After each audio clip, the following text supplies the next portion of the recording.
I love you.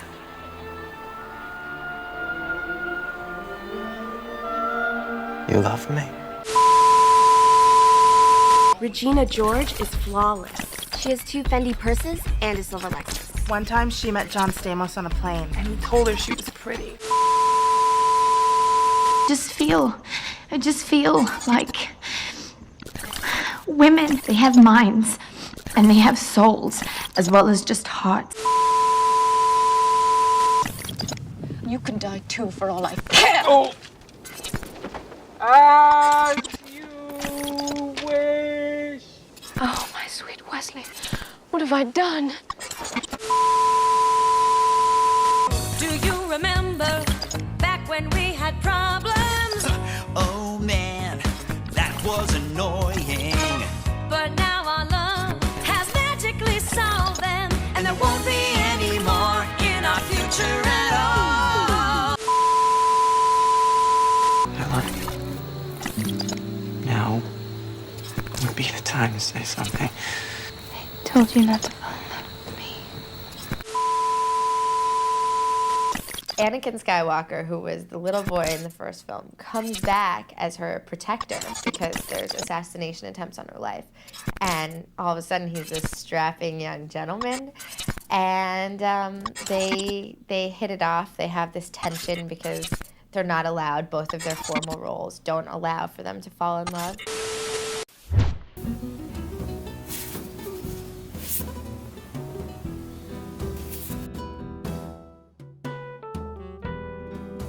Padme Naberrie triumphed over her enemies when she was a queen and plans to do the same as a senator. She's the leader of the opposition to the separatists and finds herself in the middle of an assassination plot. After escaping with her life, she is assigned a handsome young bodyguard with whom she has a past.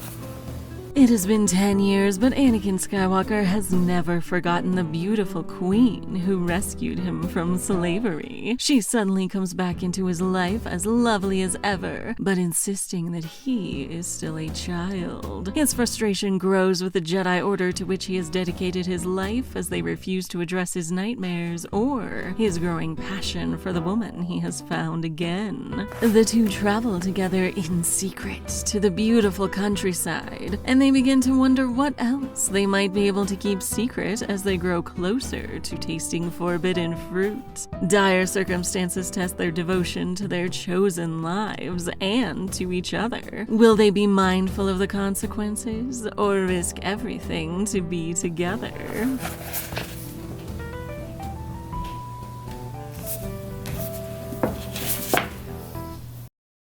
Anyway, hello! On this channel, we talk about ladies, and this series is all about exploring the ways female characters have been treated over the decades by this franchise.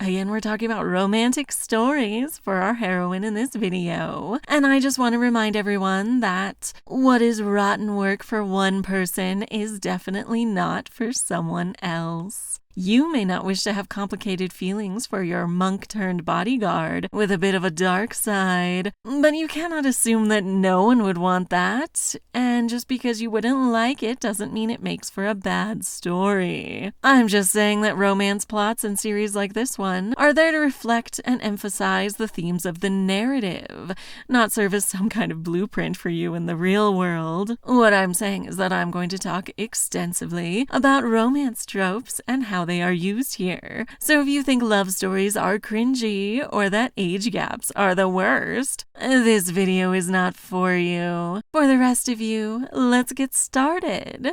If you plan to protect me, you'll just have to come along.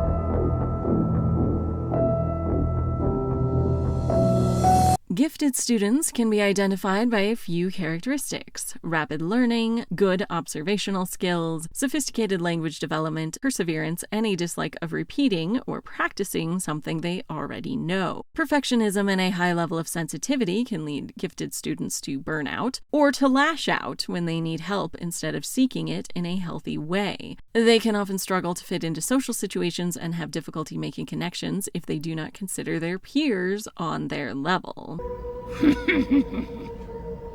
truly wonderful the mind of a child is? Now you may be wondering, and did you accidentally read your dissertation instead of your script for Padme today? I hate to say it, but it looks like the system you're searching for doesn't exist. Not at all, precious, not at all. But as I talked about in the Leia video, a big part of these middle of the trilogy stories involves having a mentor and having to learn important lessons. So what is Padme supposed to learn, and does she learn it?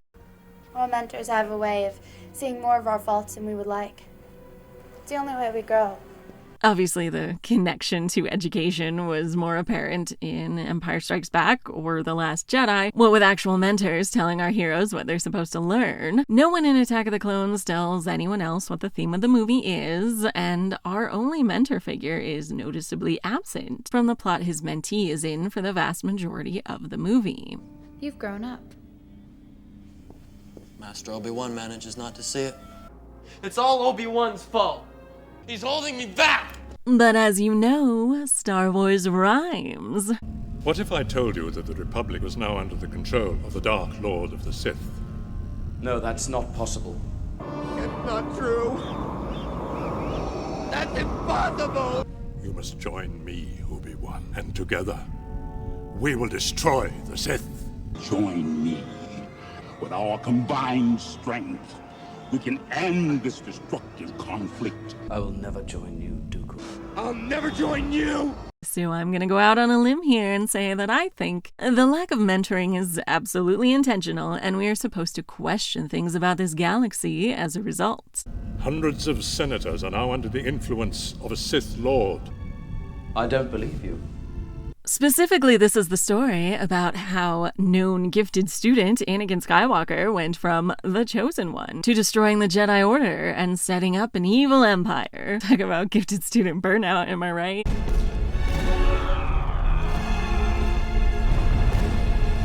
And before you ask, why am I not talking about Padme, the clear focus of this video based on the thumbnail and title? Well, because I am. You think the youngest queen in Naboo history wouldn't qualify as a gifted student? She and the Chosen One over here have a lot in common in that regard. I think the Republic needs you.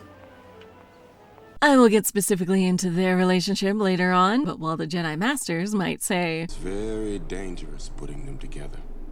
I don't think the boy can handle it. About Anakin and Palpatine, that is certainly also true about Anakin and Padme. I do hope he doesn't try anything foolish. I'd be more concerned about her doing something. And the fact that none of the Jedi prevent this is most certainly intended as an indictment of the Jedi. I haven't seen her in 10 years, Master. But let's get into some specifics. We start the movie with assassins after Padme. You're still in danger here. I think the Count Dooku was behind it. She's the only one to correctly identify who sent the assassin, while the Jedi are blinded by the idea that even a former Jedi would simply never do anything wrong. Dooku was once a Jedi. He couldn't assassinate anyone. It's not in his character. You had another nightmare last night. Jedi don't have nightmares. Something that becomes important by the end of this movie. What about Senator Amidala? She will still need protecting. Handle that. Your Padawan will. We have some of her being a senator, diplomatically responding to conflict, but sticking to her convictions. I don't need more security, I need answers. I want to know who's trying to kill me. Why? What? Perhaps with merely your presence, the mystery surrounding this threat will be revealed. Palpatine insists she have bodyguards in the form of her old Jedi friends. Chancellor, if I may comment, I do not believe the situation is that serious. No, but I do, Senator. But, obviously he knows that Anakin has remained crazy about her all of this time. He knows what he's doing here. An old friend, like Master Kenobi. Now that Anakin and Obi-Wan have shown up, what would you say about Obi-Wan's teaching style? You're sweating. Relax. Take a deep breath. I hate to break it to you, but I would say his teaching style is, bad. I said Yoda's was not good because it's a little severe, but Obi-Wan seems kind of non-existent. He teaches Anakin with nothing more complex than what these little guys are doing. Reach out. Sense force around you. Use your feelings, you must. Just being around her again is intoxicating. Be mindful of your thoughts, Anakin. They betray you. Take a deep breath. Patience. Use the Force. Think. And for Anakin, that ticks this box on the gifted student chart. We will not go through this exercise again, Anakin. And you will pay attention to my lead. I can't say what has happened off screen, but I feel safe in assuming that gifted chosen one Anakin has not had to work on honing his Force skills at any point. But that seems to be all Obi-Wan is prepared to suggest he do. And you will learn your place, young one. What this tells me is that he is falling into the trap that teachers of gifted students often do, thinking that the job is easy because the kid can basically take care of themselves academically.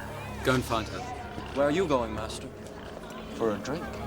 For example, I don't think this talking back is common. Why? What? No doubt Anakin is showing off for Padme, but Obi-Wan does not know how to deal with it. Investigation is implied in our mandate. We will do exactly as the Council has instructed. Anakin also vents to Padme, lashing out at Obi-Wan for failing to teach him properly. He's overly critical. He never listens. He doesn't understand. It's not fair. And I think we can pretty safely say that Obi-Wan is not teaching him properly, and neither are the rest of the Jedi. Anakin shares prophetic feelings, a thing they should know exists, and is clearly overly invested in Padme, the response to which is basically to get over it. He is not ready to be given this assignment on his own yet. The Council is confident in its decision, Obi-Wan. You're focusing on the negative, Anakin. Be mindful of your thoughts. If I were told that any strong emotion I had was something I should simply ignore, I would probably be this filled with rage myself. It's all Obi-Wan's fault. But you know who does take the time to actually teach Anakin something, connecting with him on his level? What's wrong, Annie? Padme does. That must be frustrating. It's worse. And this is a problem, because her role as a senator has presumably instilled the ideals of letting both parties be heard and then finding a compromise, which is not really how the Jedi approach things and definitely not how they train their own. And don't forget, she's a politician and they're not to be trusted. Remember, Obi-Wan, if the prophecy is true, your apprentice is the only one who can bring the Force back into balance. Now, we don't see much of Padme's backstory or find out if she had a mentor to turn to in this situation. What we do know is that Padme was interested in politics from a very young age. I was 12.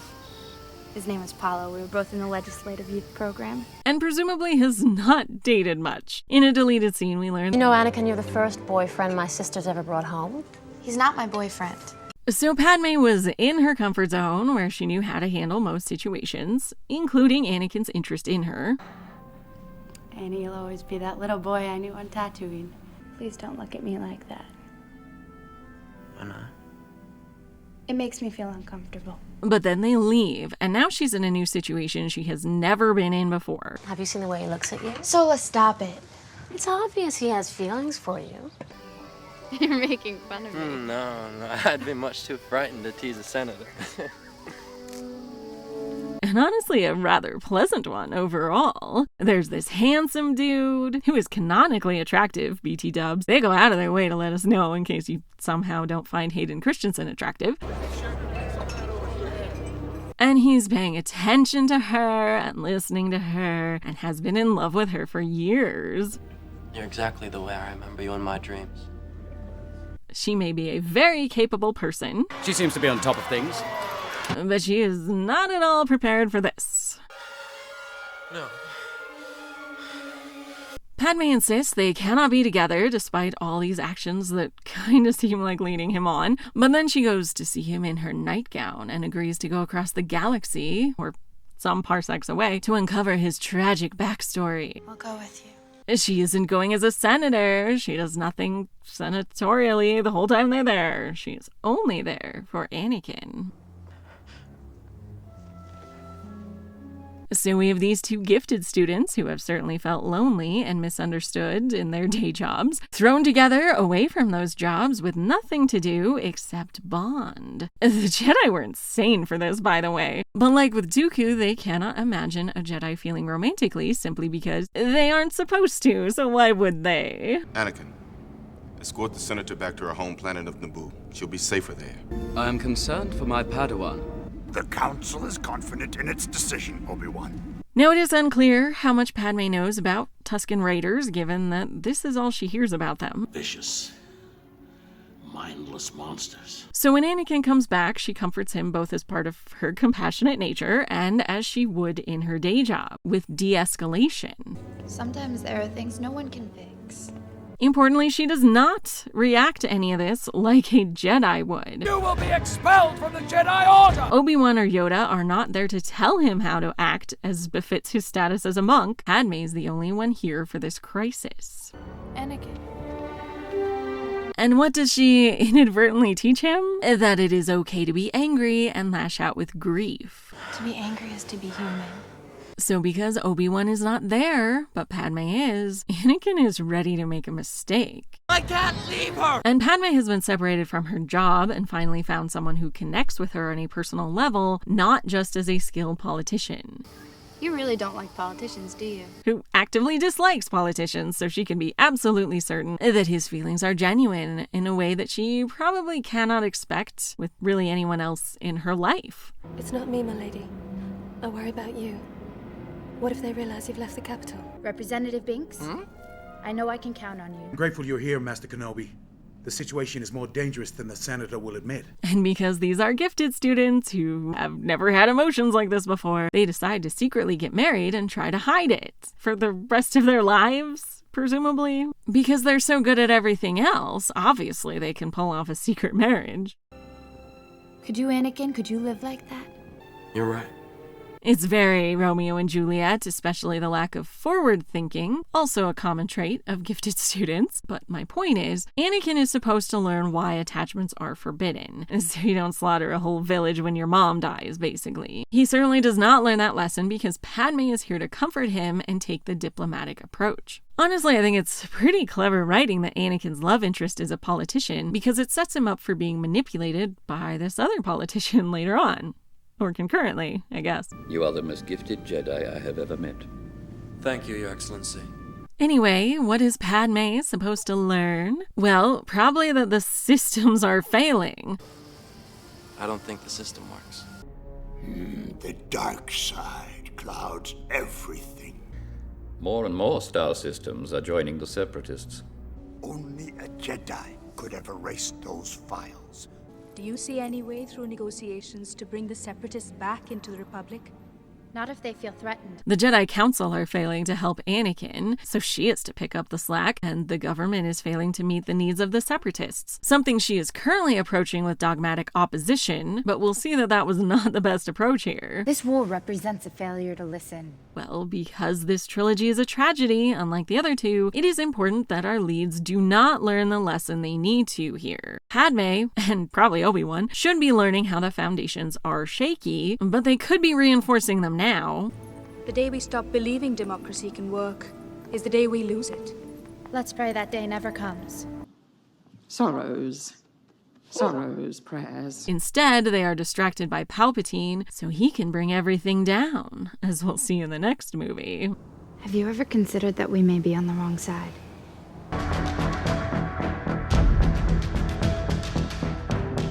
Next, we are continuing Padme's character arc throughout the trilogy. If you want to know her whole arc for just this movie, that is on the screen. Recall that in the last video, I talked about how Padme was separated from living in a just world, essentially, as the plot kicks off with the Trade Federation blockading her planet. A communications disruption can mean only one thing: invasion.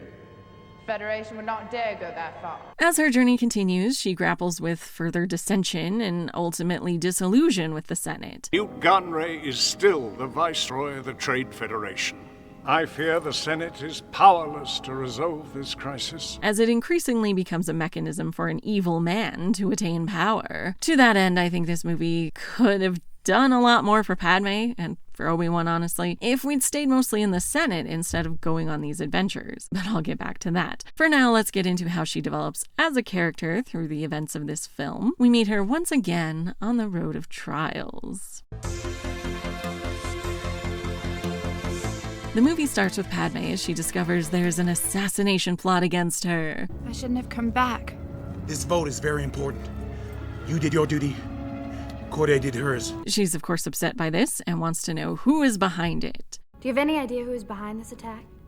The Jedi counsel her to worry about staying safe, but she is uninterested in being protected. For a certain senator in grave danger, you are. I don't need more security, I need answers. But that's not her only problem. A blast from her past is unexpected. Annie? My goodness, you've grown. Is she as affected by Anakin's appearance in her life as he is by her? Annie, you'll always be that little boy I knew on Tatooine. So Padme's trials are the larger political issue of seeing the resolution of her year-long efforts regarding the Separatists. I haven't worked for a year to defeat the Military Creation Act, to not be here when its fate is decided. The price on her head, and the more immediate problem of 20-year-old Hayden Christensen and his abs.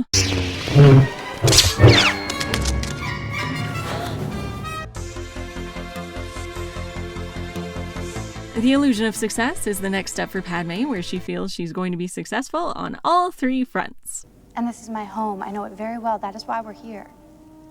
I think it would be wise if you took advantage of my knowledge in this instance. First, her work as a senator. She's the leader of the opposition to the Separatists and has been working to counter them for a long time. As the leader of the opposition, it will be very difficult to get Senator Amidala to leave the capital. Her goal is to avoid war, and the accomplished diplomat that she is will have to use all her skills to defuse the situation.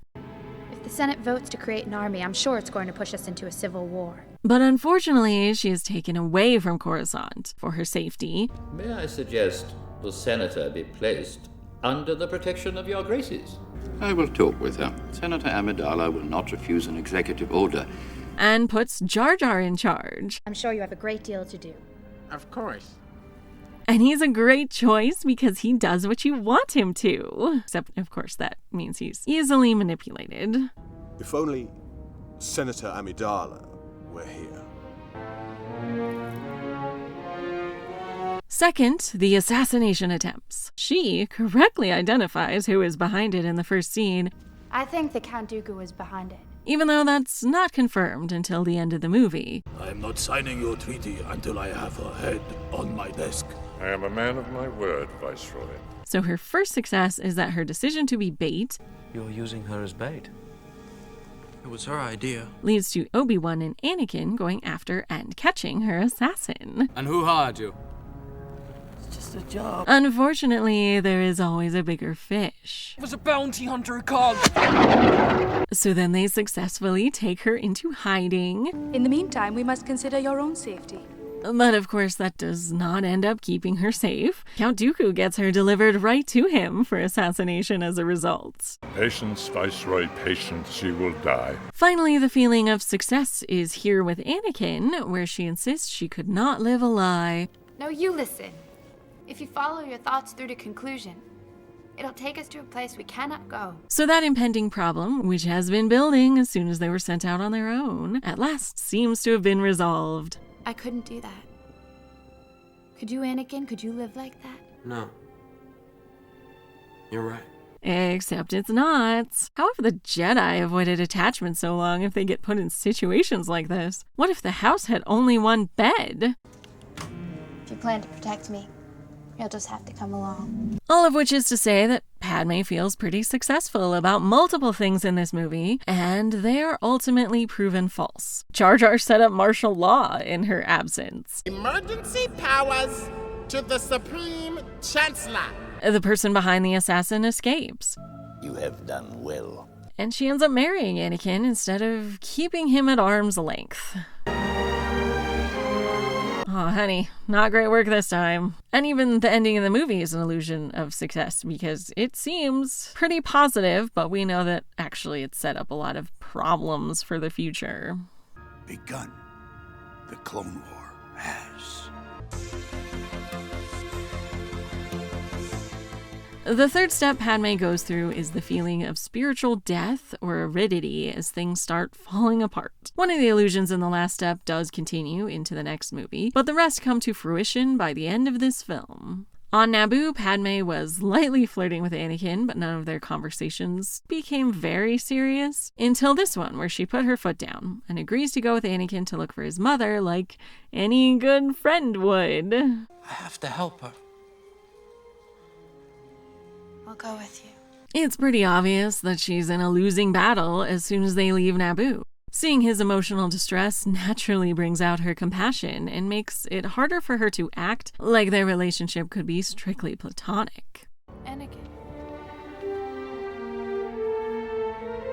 So while the events on Tatooine are more obviously the lowest point for Anakin in this film, I think we can assume they are for Padme as well. She struggles with her feelings and with what to do about Anakin. Unlike any other part of the film, she does not take charge of anything here and just has to sit by helplessly. I wasn't strong enough to save you, Mom. I wasn't strong enough. That's a pretty big challenge for a lady like her. Annie, are you just gonna sit here and let him die? The final step shown in this film is the initiation and the descent within. For Padme, she must confront her feelings and decide what she really wants, both politically and personally. It starts with her finding the loophole to go rescue Obi-Wan. He gave you strict orders to protect me, and I'm going to help Obi-Wan. She is reasserting herself and deciding what they should do, as she is not really done since they arrived on Naboo. See those columns of steam straight ahead? They're exhaust vents of some type. On Geonosis, she holds her own in most of the dangerous situations in which they find themselves, even escaping from execution with very little assistance.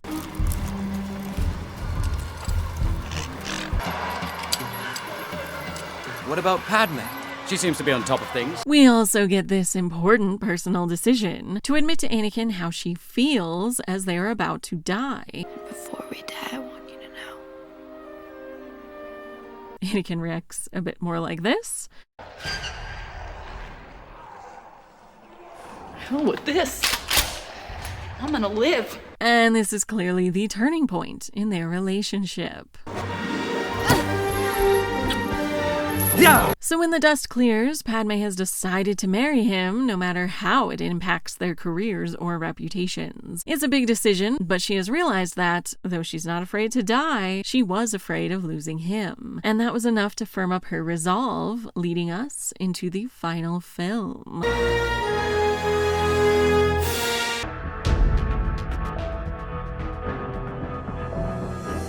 For our final section today, I want to talk about how Padme subverts expectations yet again. We'll start with the in-universe subversion and then get more metatextual. Call this a diplomatic solution? No, I call it aggressive negotiations. So going into this movie, what do we know about Padme?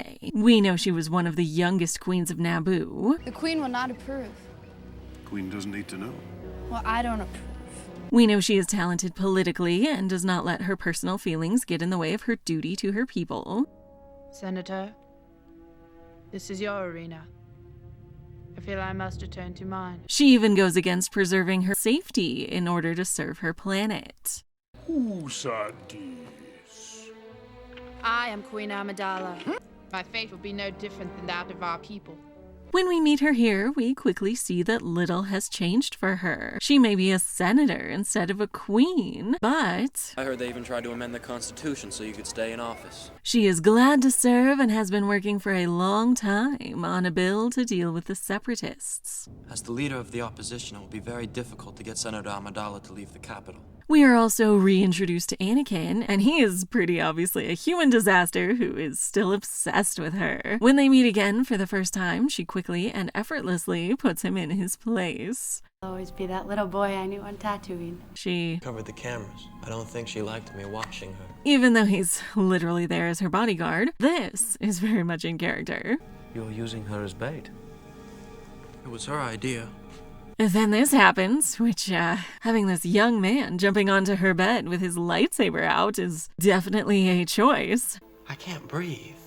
She resists leaving the capital, but eventually accepts, and her outfits change immediately. Like, yeah, she's on the run, but now everything she wears is softer and gentler, as is her approach to Anakin. This is a side of Padme we barely saw in the previous movie. Also, like, the Madonna iconography is not subtle, and it's not the only biblical reference.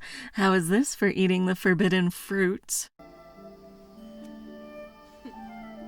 What makes this dynamic interesting and pretty unique is that Anakin is the forbidden fruit, not the other way around. You're starting to become a Jedi. I'm a senator. Like, yeah, he's not supposed to act on his feelings and, get a taste. You've made a commitment to the Jedi Order, a commitment not easily broken. But realistically, she could go date whomever she wants to. It might be a bit scandalous, depending on the person, but presumably senators are allowed to get married and have kids. Anakin is not allowed, and so any pursuit on her side is basically leading a priest to abandon his vows. I love you. It'll pass. And like, you can feel however you want to about this love story, but it is refreshingly uncommon to see a forbidden romance where it is the man who is off limits to everyone. Are you allowed to love?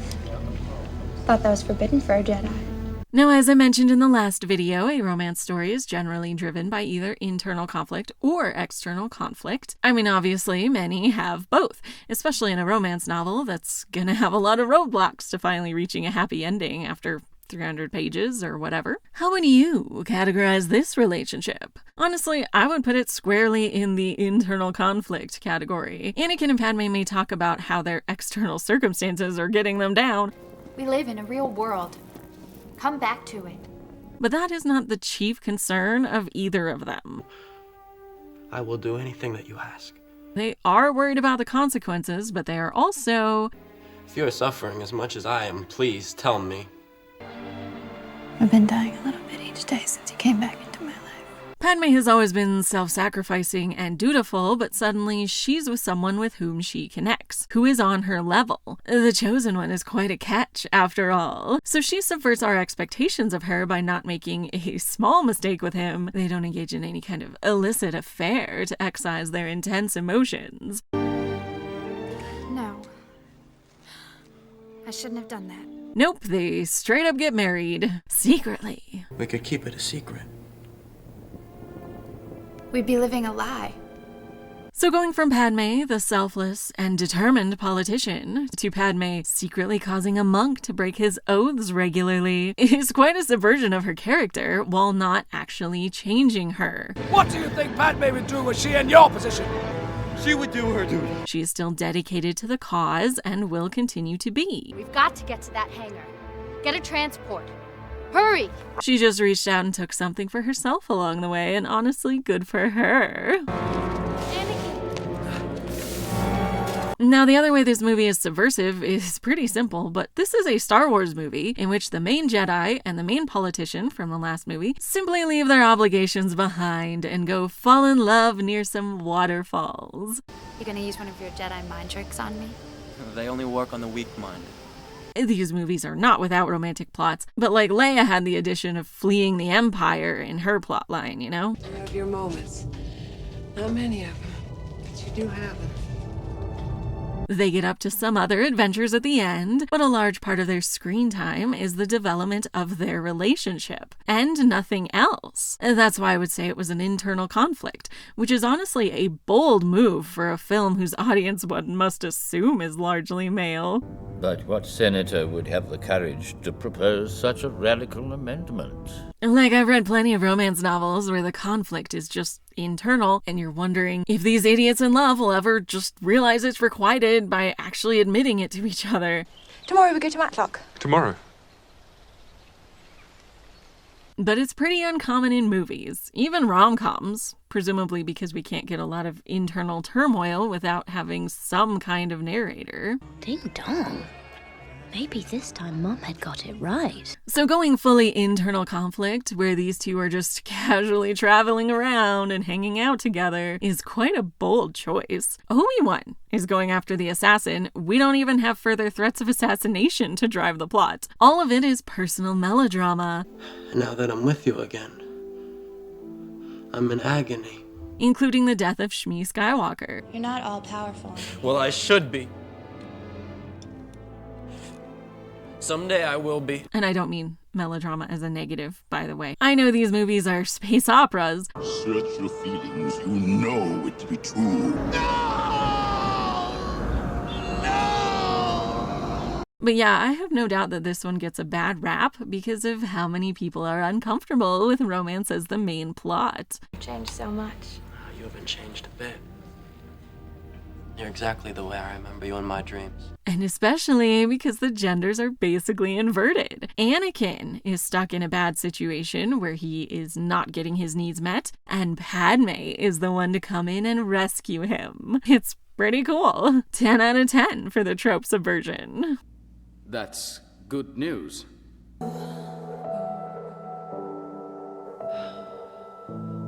So, is Padme more than a love interest? I would say yes, but not as definitively as she maybe could have been. And I hate to do comparisons, but as I talk about in these other videos, our other leading ladies are the focus of their love stories. We see things from their perspectives, and it develops their characters, while we do not see the love story from Padme's side. It's definitely Anakin's conflict for most of the movie, and she's just the subject of it. However, she does take control of things by the end, and she is certainly a much more fleshed out character than other lady love interests tend to be. The overall plot is still more about her than him. Our villains are definitely focused on her, and we get to spend as much time in her homeland as his, if not more. So yeah, she might not be as much of a main character as her last appearance, but her love story inverts common tropes, and she continues to be a unique and interesting character as she falls in love.